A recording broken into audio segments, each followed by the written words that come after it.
Instalou-se a farândula no campo. A farândula. Vamos entrevistar os jogadores. Vamos entrevistar os jogadores, saber o que aconteceu.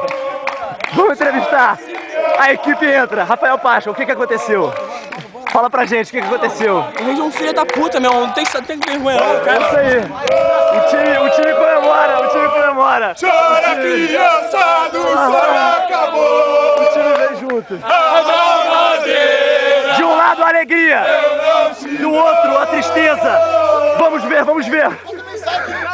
O repórter vem, o capitão do time, o que ele tem a falar nesse momento? Tá nervoso. O jogador olha pra baixo. Vai. O que houve? Vamos ver o criador da farândula. Joe, o que você tinha a dizer sobre isso? Eu não te dou! Eles não dão a mamadeira. Parece que o jogo vai recomeçar. O jogo recomeça. O repórter sai correndo com medo de represálias.